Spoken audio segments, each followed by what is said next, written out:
muggy day. Sky's gloomy, air's all wet. Oh, man. At least let me finish my sentence. Ugh. Ugh. Cold, cold, cold. Oh.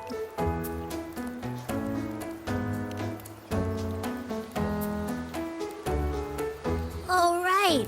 I'm famished. We barely had a bite sprinting all the way here from Ragoona. Whoa! Pinch me! This is a feast and a half!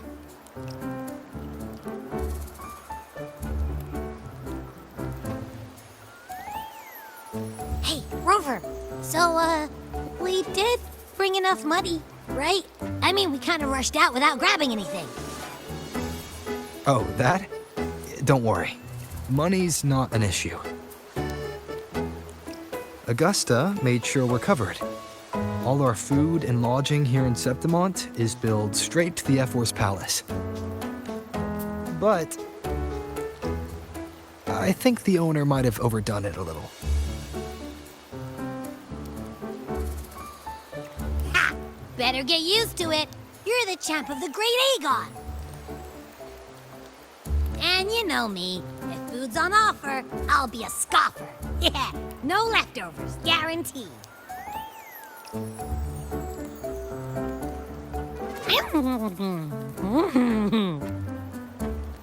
Free stay, free meal.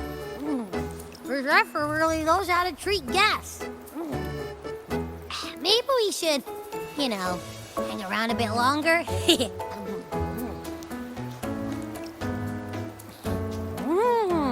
This smells amazing!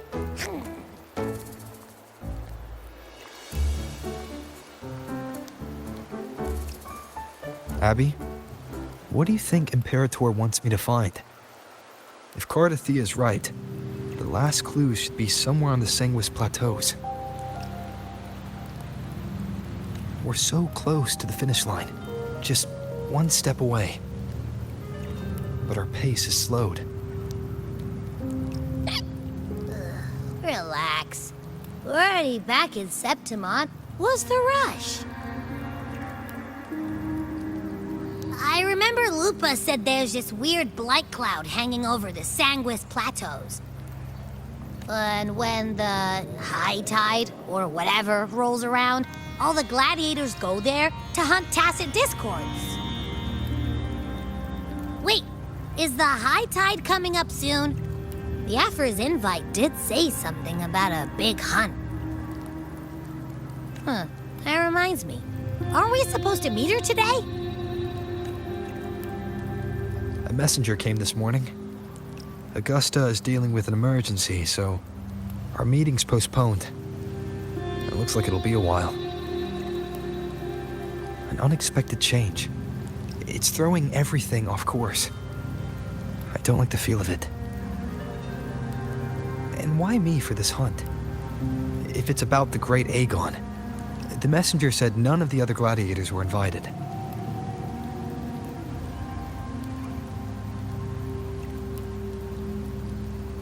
Who knows? Maybe she just wants to test her strength against you. Typical Septimontian, right? You think so? I've only met her a few times, but I doubt she acts on such simple impulses.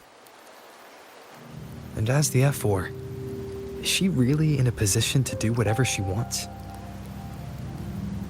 Guessed from afar, you possess eyes as clear as crystal.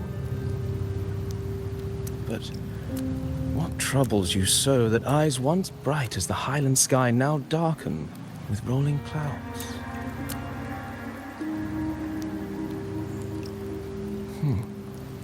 A warrior who walks the blade's edge does not falter over trifles. The clouds, if I may guess, are cast from the throne. At the peak of Capitolini Hill, beneath the pale walls of the Ephes Palace, secrets lie buried. And the most intricate among them are those born from the pursuit of power. Even one as honorable as the Effa must learn when to be ruthless. In Septimont, a city forged in iron and blood, anyone who seeks the throne without knowing the cost is no better than a lamb marching to the butcher's knife.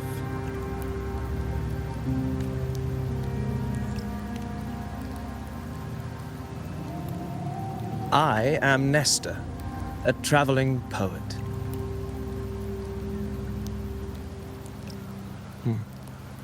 The rains in Septimont never seem eager to leave this season. So then.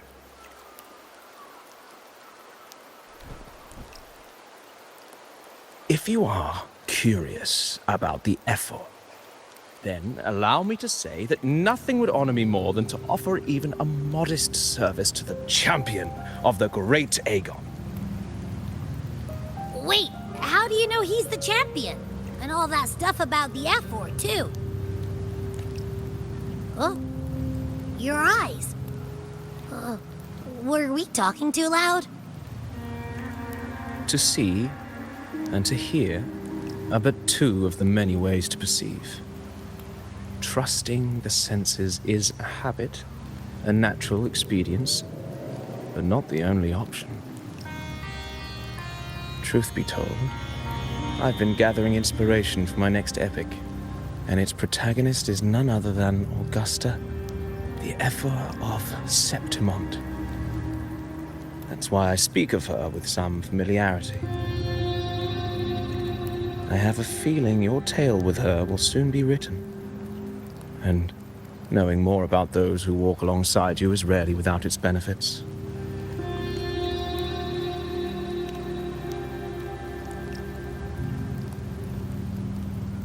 Augusta, a girl of humble birth, a resonator of modest talent, a commoner without noble patronage, and yet, from the den of wolves that is Septimont City, she rose and eventually claimed her place.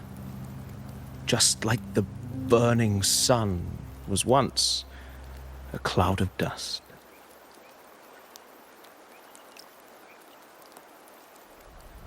Fail enough times, and you might eventually succeed. Should we call it resilience?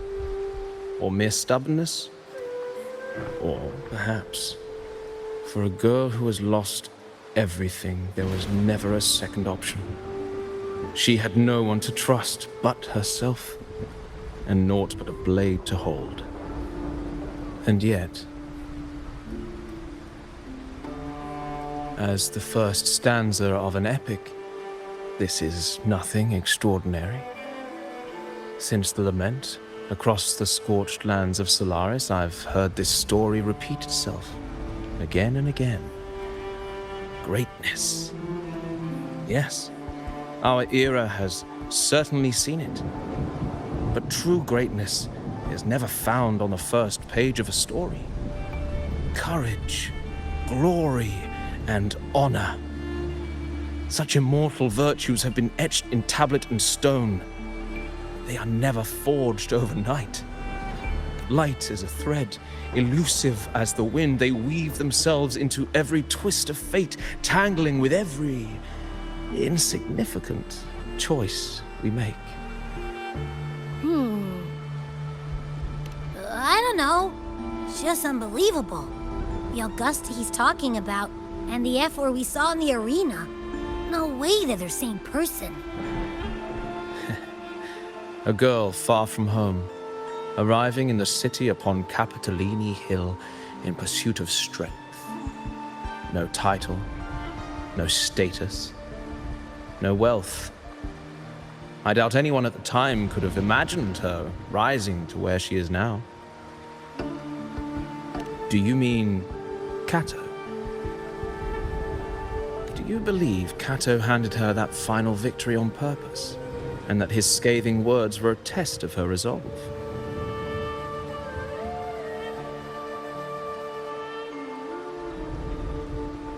Then Cato must have been an idealist to place his faith in a girl with nothing to her name. Now, why don't we keep this question in mind and see where the story leads us. Merely the rough shape of a short epic. This is all I can offer about the Air.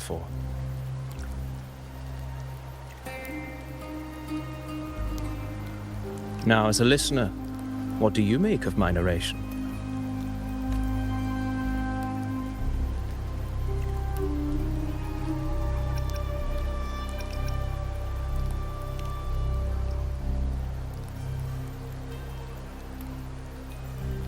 I appreciate your kind words, my generous listener.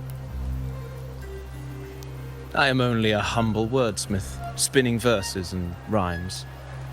The essence of poetry is granted by those who dare defy their fate. But there is one thing I must confess. Through my words, your knowledge of the Air is partial. At best. Poetry can only offer a glimpse of the true story, the reality of people, events, and things slips beyond the grasp of words. I do not belong in the pages of the epic, so I remain confined to the observer's gaze. I can imagine events and emotions unfold, but I cannot truly recreate them. Here's some advice for you, though I hesitate to call it such. If you want the truth of a story, step into it. Become part of it. The opportunity stands before you now. As I've said, the tale between you and Augusta, the hero of Septimont, is only now turning its next page.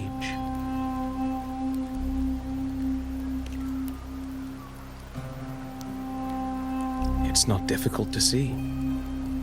Fate flows like the stars, tracing their course. Your destination is written in the steps you take.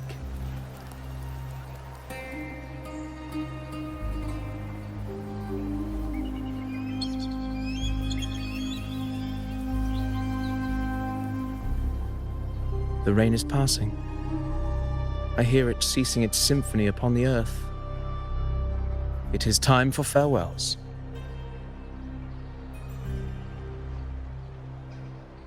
Before I leave, may I ask you one last question? What is it that has lifted Augusta to the seat of power? What is it that makes a ruler?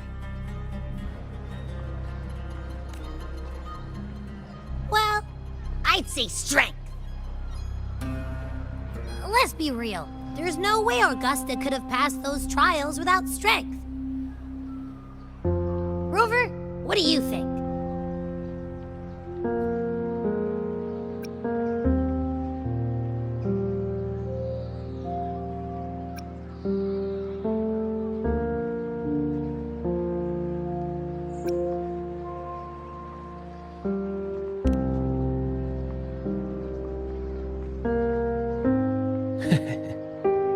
You needn't rush to answer now. Keep it in mind as you continue your journey. When the final chapter is written, the answer will reveal itself.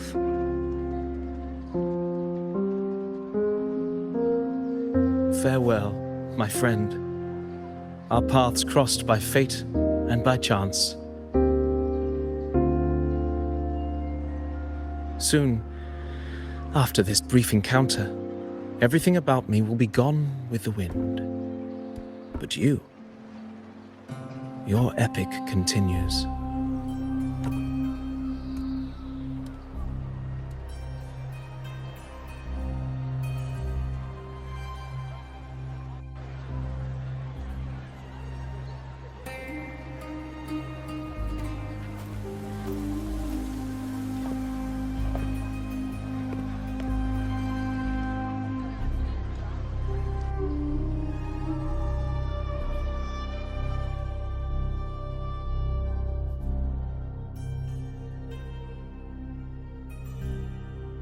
Your Excellency, you have indulged her too much.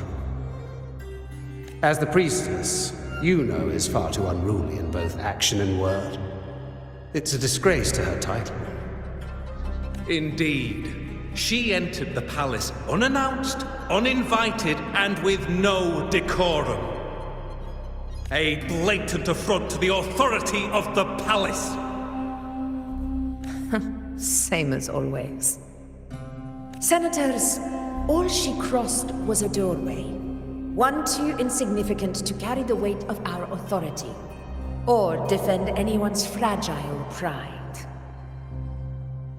Let us not forget, it is not the walls of Capitolini Hill that command fear.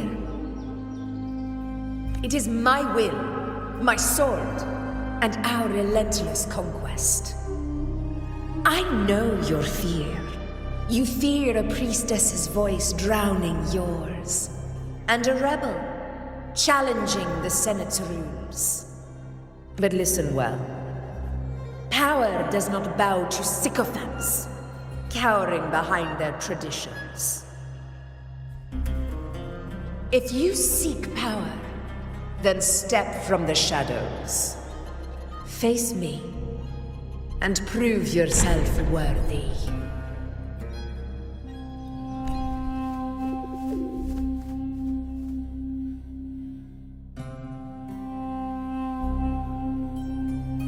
Took you long enough, Augusta. Handling the senators takes time. You know that. Well, to keep our esteemed priestess from waiting, maybe next time I'll just leave them to their own devices. I'll make sure they record every detail of your feat and relay it word for word to Grandmother Lilibet. Priestess Iuno. Unruly behavior left Tetragon Temple without permission and trespassed into the Ephor's palace. I wonder, who will lose it first? Lilibet or you? Let those old foxes report me all they want. If they step into the tetragon left foot first, I'll shoot the left. Right foot first, I'll shoot the right. Hey, I'm with you on that one. The Senate should be reminded now and then that the Tetragon's kindness is not a reason to take Priestess Yuno lightly.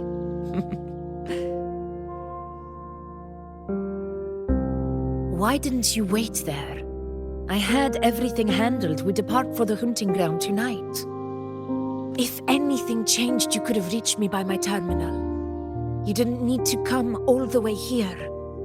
I want you free of duty until that day arrives. You're overthinking it, Augusta. I'm here to see that person. Grandmother Lilibet said his fate is one of unknowable void. Sounds intriguing enough to make time for.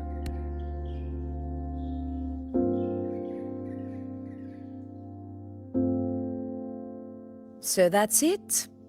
Too bad. The ship from Laguna won't dock until tomorrow morning, and we'll be gone by then. Ugh, what a hassle. Patience, you know. The warrior has accepted the invitation. So, you'll have plenty of time to meet during the hunt.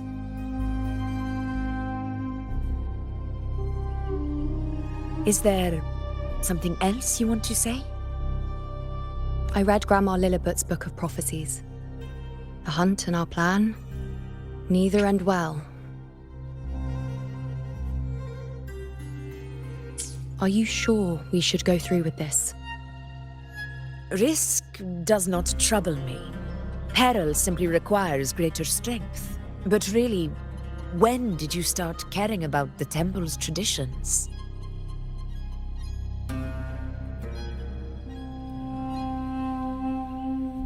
O ye faithless of Septimont, the divinity is enraged. Should your ruler defy their will again, doom shall be your fate.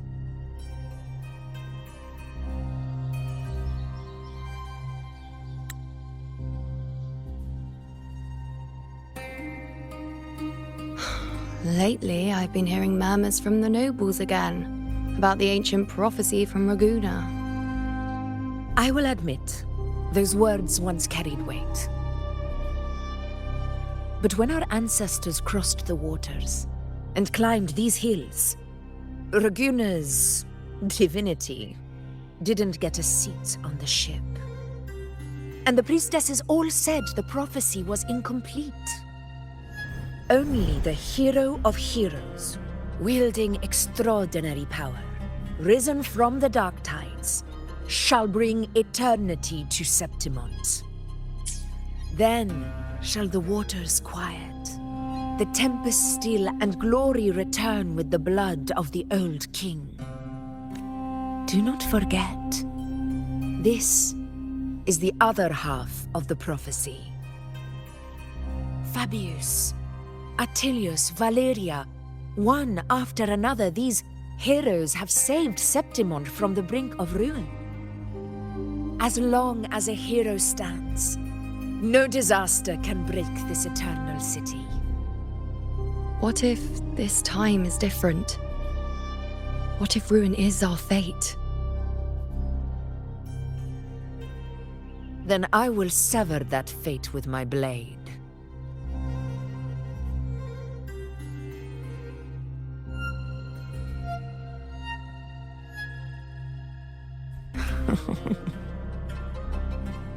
What's so amusing?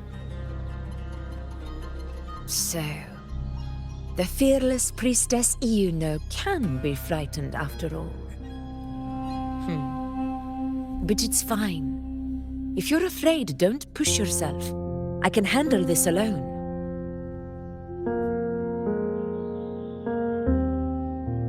Most revered priestess, wait for me in the temple.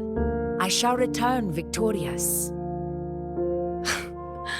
Frightened. Me? If anything, it's you, trying to shut me out and face it alone. Fine.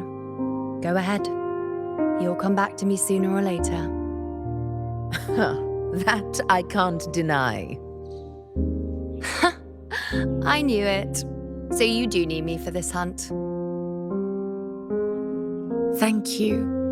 You know.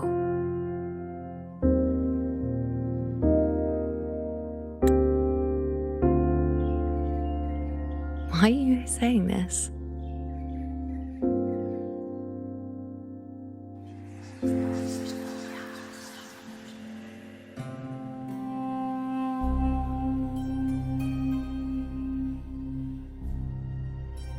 The storm is coming. Come, you know, my friend.